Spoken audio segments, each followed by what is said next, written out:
अब देखना पूरे युद्ध में एक भी आत्मी जन को शामिल नहीं किया, एक को भी नहीं किया। बताओ राम रावण युद्ध में अयोध्या का व्यक्ति कौन मारा गया?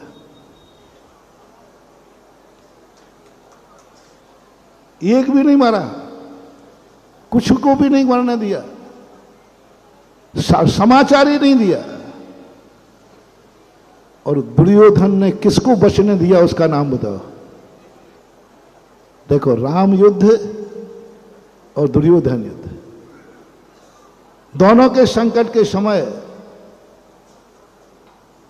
दुर्योधन ने अपने दुख में किसको शामिल नहीं किया, किसको बर्बाद नहीं किया, एक नहीं बचने दिया। ताश्री, गुरु, मित्र, 100 भाई, सबको क्या कर दिया? निपटा दिया। और अंत में स्वयं का भी नाश हो गया। और रामचंद्र जी ने, श्री राम ने एक व्यक्ति को, अपने परिवार का, अपने इष्टजन को एक का भी विनाश नहीं होने दिया। रामचंद्र जी की विजय हुई और आज सारे जगत में जीवित।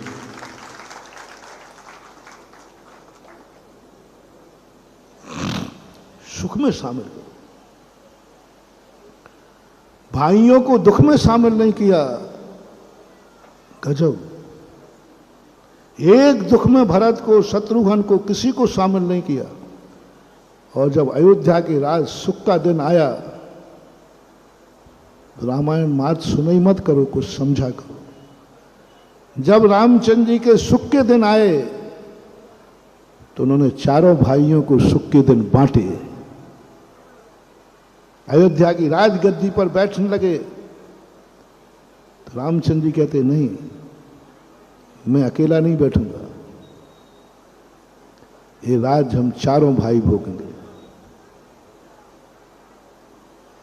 भरत ने कहा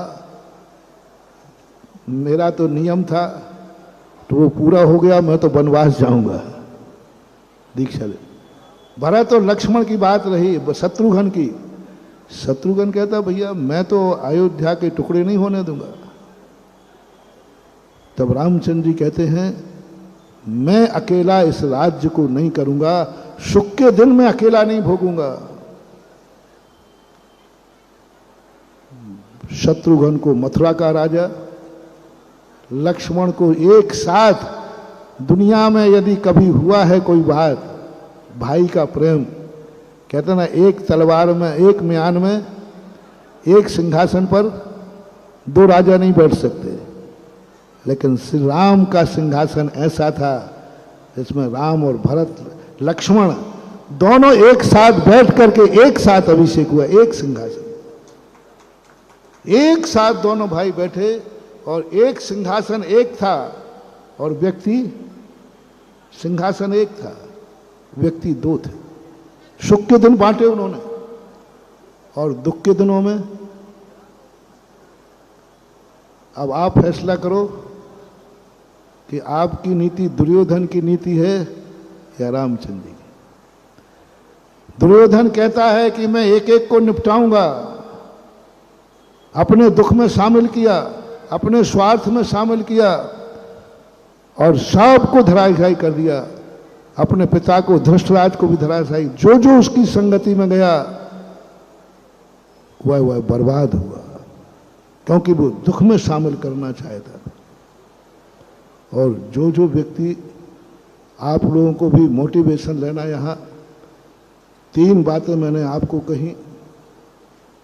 आप अपनी जिंदगी को सुखी बनाने की चेष्टा ना करें, सोचें भी नहीं आप कितनों को सुखी बना सकते हैं, इसकी काउंटिंग शाम को करें। कितनों को दुख आज हमने मन वचन काय से दिया है, कितना मन मैंने आज खराब किया है, कितनी आंखें खराब की हैं, कितना धन खराब किया है, कितना मन वचन काय खराब किया है, उसका यदि हम शाम को चिंतन करें और प्रतिक्रमण करें तो हमारे सुख के दिन आ जाएंगे।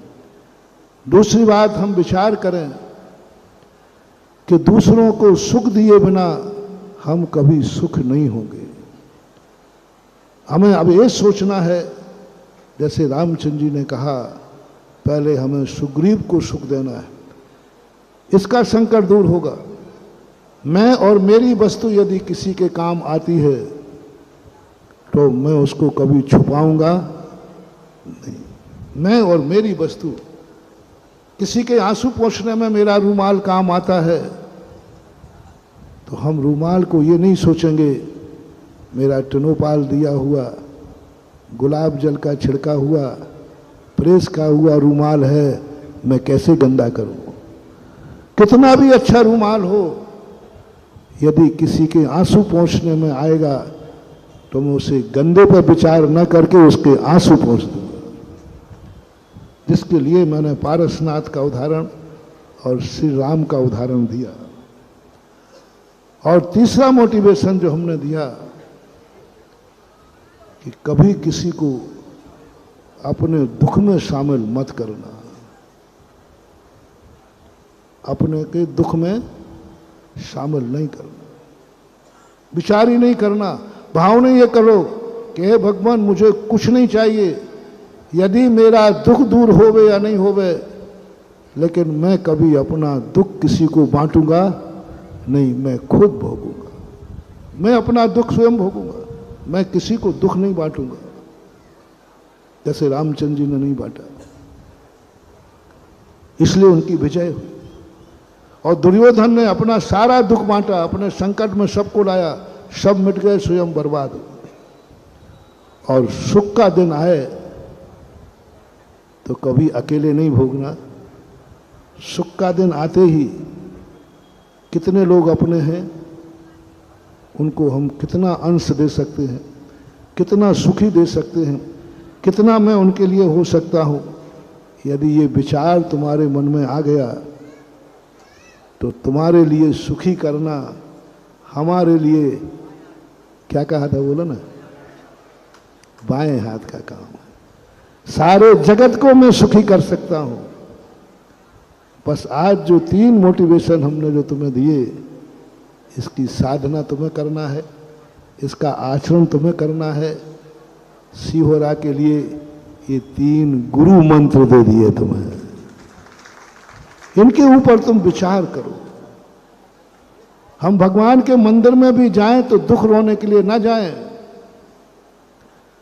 दुखी जिस दिन हो उस दिन जाओ या ना जाओ मंदिर में, जिस दिन सुखी हो उस दिन जरूर दीपक लेके मंदिर में जाना, नरियल लेके जाना। भगवान कैसे आया अक्सर कर बताओ, समय हो रहा है। व्यक्ति दुख के दिनों में मंदिर को ज्यादा याद करते कि सुख के दिनों में है, दुख के दिनों में। और मैं बिल्कुल उल्टा बोल रहा हूं। आज क्यों नहीं जा रहा मंदिर में? नहीं, मैं भगवान को बहुत चाहता हूं, भगवान मुझे बहुत चाहते हैं। आज मैं बहुत दुखी हूं, मंदिर नहीं जाऊंगा, क्योंकि मैं अपने दुख में भगवान को भी शामिल नहीं करूंगा। और किसी सुख का दिन हो, बहुत सुख का दिन हो, जन्मदिन हो, बहुत खुशी का दिन हो, तो एक नरियल एक दीपक लेकर मंदिर जाना। बोले क्यों जा रहे हो? बोले भगवान को मैं अपने सुख में शामिल करना चाहता हूं।